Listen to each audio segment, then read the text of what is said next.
Hello, ladies and gentlemen. Welcome back to our channel. Our happy face. ബുദ്ധം ശരണം ഗജ്ജാമി. ഗജ്ജാമി തന്നെയാണ് വിനായത് ബുദ്ധ. Sorry, വിലായത് ബുദ്ധ കണ്ട് ഞങ്ങളിതേ പുറത്തേക്ക് ഇറങ്ങി. സൂപ്പർ പടം. പൃഥ്വിരാജ് മൂവി. പൃഥ്വിരാജ് മാത്രം പറയാൻ പറ്റില്ല, ഷമ്മി തെലുഗനും രണ്ടാളും കൂടിയിട്ടുള്ള ഫുൾ സ്ക്രീനിൽ നമുക്ക് പൃഥ്വിരാജിനും ഷമ്മി തെലുഗനും കാണാം. അങ്ങനെയുള്ളൊരു നൈസ് മൂവി. Directed by പറയുമ്പോൾ Jayan Nambiar. But it's a novel. But initially it was a movie planned by Sachi, who is the director of Ayappanum Koshiyum. But then it got directed by Jayan Nambyar. അതെ, ഇതൊരു exactly ഒരു നോവലാണ്. അത് ആരുടെ നോവലായിരുന്നു എന്ന് നമ്മൾ GR Indugopan. By the same name, വിലായത് ബുദ്ധ എന്ന് തന്നെ നോവലിന്റെ പേര്. അപ്പോൾ ആ ഒരു കഥ ഇങ്ങനെ ഫുള്ള് സിനിമയാക്കി എടുത്തിരിക്കുന്നു. അതിന്റെ ഒരു ലാഗ് ഉണ്ട് അല്ലേ? നമ്മളെ ഇരുത്തി പടം കാണിച്ചിട്ടേ ആള് വിടൂ.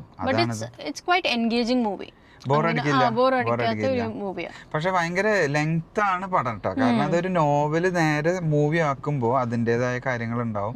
പിന്നെ എനിക്ക് ഏറ്റവും ഇഷ്ടപ്പെട്ട ഒരു കാര്യം എന്ന് പറഞ്ഞാൽ പൃഥ്വിരാജിനെ ഇൻട്രൊഡ്യൂസ് ചെയ്യുന്നതൊക്കെ ഇറ്റ്സ് ആഫ്റ്റർ 40 minutes 45 minutes. അതുവരെ രണ്ട് ഫേസ് ഉണ്ട് പടത്തിന്.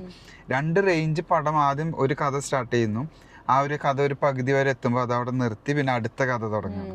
അപ്പൊ പൃഥ്വിരാജ് വരുന്നത് വരെ ഒരു സ്റ്റോറി ഇങ്ങനെ പോകുന്നുണ്ട്. അത് നല്ലൊരു രസമായിട്ട് പോയിക്കൊണ്ടിരിക്കുന്നു. പല മോഹൻലാൽ പടങ്ങളിലും നമ്മൾ കണ്ടിട്ടുള്ള ടൈപ്പ് ഒരു എൻട്രി ആയിട്ടും എനിക്ക് തോന്നിയത്. പക്ഷെ എന്തുകൊണ്ടും ഒരു നല്ലൊരു കോമ്പിനേഷൻ തന്നെയായിരുന്നു.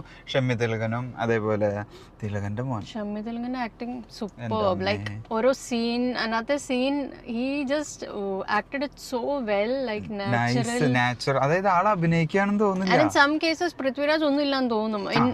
In some frames they are together, but the acting of him is like beyond. അതായത് ആള് പൃഥ്വിരാജിന്റെ മേലെ നിൽക്കുന്ന ഒരു പവർ ക്യാരക്ടർ ആയിരുന്നു. അതായത് ആ റോൾ അങ്ങനെയാണ്. The role character is like that, so he played it really well. Exact ആയിട്ട് ചെയ്തിട്ടുണ്ട് പടത്തിലെന്ന് പറയാം. അതേപോലെ തന്നെ മ്യൂസിക്, BGM പറയാനായി മ്യൂസിക്കിനേക്കാളും എനിക്ക് കൂടുതൽ പടത്തിൽ ഇഷ്ടപ്പെടുന്നത് ആ BGM ആണ്. ഓൾമോസ്റ്റ് എല്ലാ ഫൈറ്റിംഗ് സീൻസിലായാലും എന്തോ ഒരു ആക്ഷൻ സീൻസിലായാലും the BGM is super. Push ചെയ്തിട്ട് പടത്തിനെ മുഴുവൻ പഞ്ച് കൊണ്ടുപോകുന്നുണ്ട് BGM. സ്പെഷ്യലി ആ തിയേറ്ററിൽ നിന്ന് കാണുമ്പോൾ നല്ലൊരു ഫീൽ വരും ആ BGM എല്ലാം കൂടെ ആകുമ്പോൾ. ജെയ്ക്സ് ബിജോയ്.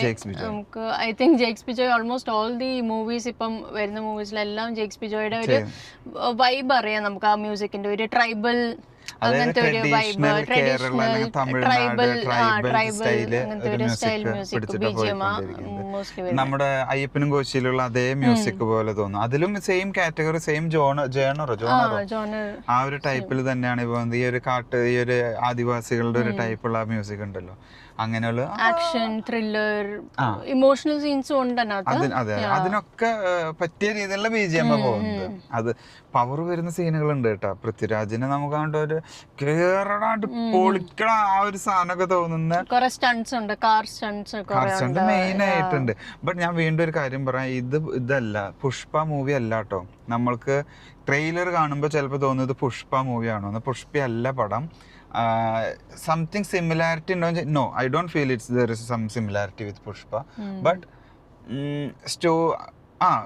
അങ്ങനെ പറയാൻ പറ്റില്ല. പുഷ്പ അല്ല പടം, വേറൊരു കഥയാണ് ഇതിലുള്ളത്. പുഷ്പ കാണാത്ത ഞാൻ അപ്പൊ ഇവളാണ് പടത്തിന് റിവ്യൂ പറയാൻ. അപ്പൊ പുഷ്പ അല്ല പടം, ബട്ട് നല്ലൊരു സ്റ്റോറി ലൈൻ എന്ന് പറഞ്ഞാൽ ഇറ്റ്സ് നോവൽ അല്ല, ഫേമസ് നോവലാണെന്ന് തോന്നുന്നു. അപ്പൊ ആ ഒരു ലാഗ് നമുക്ക് ഫീൽ ചെയ്യും. ബട്ട് അത് എന്നാലും കുഴപ്പമില്ല. തിയേറ്റർ വാച്ച് മൂവിയാണെന്ന് ഞാൻ പറയും. Because all the music, BGM അതൊക്കെ ഒരു എക്സ്പീരിയൻസ് ചെയ്യേണ്ട. ആക്ഷൻ സീൻസ് ആയാലും ഇതൊരു ഹിൽ ടോപ്പിലും മൗണ്ടൻസിൽ നടക്കുന്ന കുറെ സീൻസ് ഉണ്ട്. Sceneries are really good, cinematography is good, camera work is really good. ഓരോ ഫൈറ്റിംഗ് സീൻസ്, ഒരു ചേസിംഗ് സീനൊക്കെ ഉണ്ട് പോലീസും പൃഥ്വിരാജും ഒക്കെ. അതൊക്കെ സൂപ്പറായിട്ട് ക്യാപ്ചർ ചെയ്തിട്ടുണ്ട്. Camera work super. കാണാതെ പോകുന്ന ഒരു മെയിൻ നടനുണ്ട്, ഒരു മെയിൻ ക്യാരക്ടർ ഉണ്ട്, ഒരു നായ, ഒരു രാജ്പാളയം ഹണ്ടിങ് ഡോഗ് ഉണ്ട്, കനി. എന്തുവാടെ ആക്ടിങ് ആണോ, അത് എങ്ങനെയാ ചെയ്യണേന്ന് മനസ്സിലാവില്ല. ഈവൻ ആ നായ വണ്ടിയിൽ പോകുമ്പോഴാണ് അത് എക്സ്പ്രഷൻ ഇങ്ങനെ നോക്കി സൈഡിക്കും വെരി നൈസ്. ഭയങ്കര ക്യൂട്ടായിട്ട് തോന്നി, ഭയങ്കര ഒരു അറ്റാച്ച്മെന്റ് തോന്നും എനിക്ക്. ഞാൻ ഒരു പെറ്റ് ലവറാണ്. ആ ബ്രീഡ് കാണുമ്പോഴേ നമുക്കൊരു क्योंकि it's not very common I guess.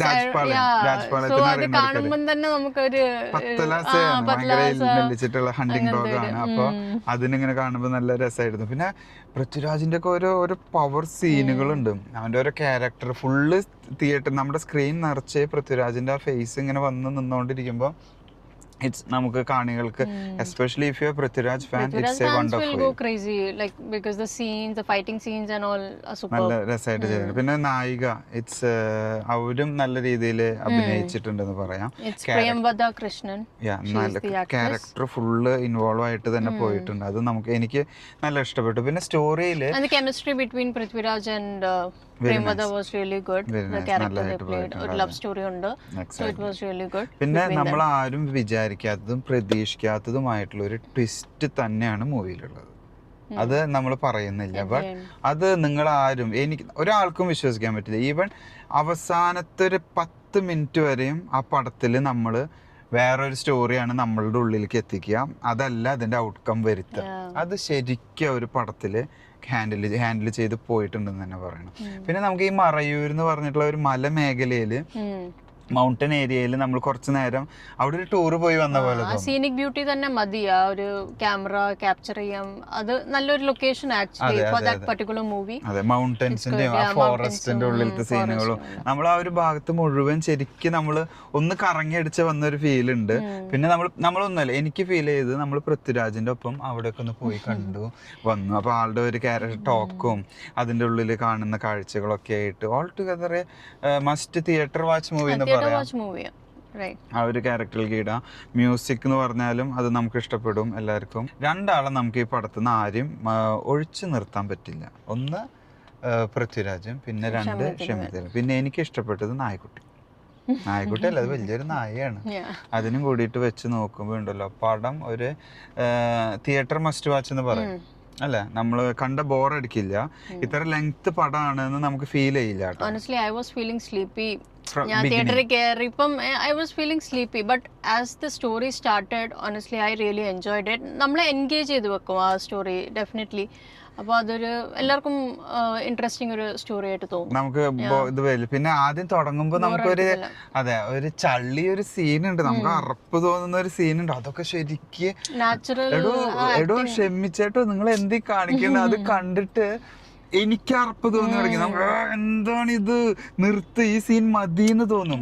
അത് അത്രമാത്രം അതൊക്കെ അഭിനയത്തിന്റെ തന്നെയാണ്. അതൊക്കെ ആളുടെ കഴിവ്. അതാ പറഞ്ഞ ഇവര് ഷെമ്മി ശരിക്കും ആൾക്ക് അങ്ങനത്തെ ഒരു റോള് കിട്ടിയിട്ടില്ല.